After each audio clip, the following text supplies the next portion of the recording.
toute la biodiversité, les plantes, les animaux, les habitats naturels. Et on connaît très bien notamment ce qui vous intéresse aujourd'hui, qui sont les reptiles. Alors, qui est-ce qui a déjà vu un serpent? Waouh! Je suis impressionné. En tout, on a à peu près 15 espèces qu'on peut retrouver dans la réserve. Les serpents, les lézards et les tortues, pour faire simple. Les serpents, pour eux, on est des prédateurs.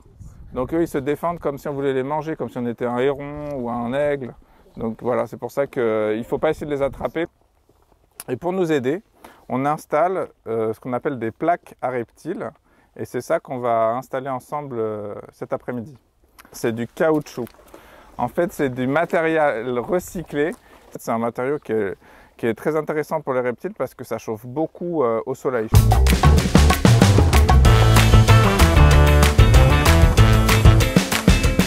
Vous mettez des bâtons comme ça là. Donc la semaine prochaine avec Delphine, eh bien, vous allez pouvoir retourner les plaques et voir s'il y a des reptiles qui se cachent dessous.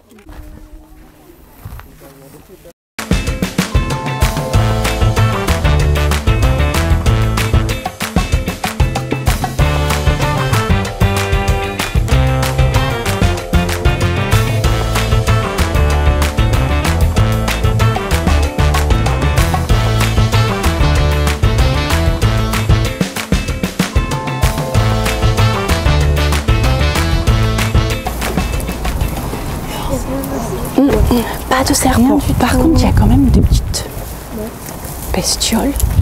Et sur le... Ils viennent pas maintenant, ils viendront plus tard. Ça arrive tout le temps de rien trouver sous les plaques, puisque ça dépend du soleil, de la chaleur. S'il y a trop de soleil, les serpents ils vont pas se mettre en dessous, sinon ils vont cramer. Quand même offert un espace, un abri à ces serpents. Tout à fait. S'ils viennent pas maintenant, ils viendront plus tard. Peut-être qu'ils nous ont entendus venir aussi. Voici notre aire terrestre éducative. C'est une réserve naturelle avec des animaux. Les animaux sont protégés. Et il faut faire attention à la nature. Il faut respecter les règles. Par exemple, ne pas fumer. Ne pas courir. Ne pas utiliser de moteur pas d'engin à moteur. Ne pas jeter ses déchets. Allait être construit prochainement sur la réserve. Un observatoire qui permet d'aller voir les oiseaux sur le marais, de s'approcher un petit peu. Vous vous souvenez?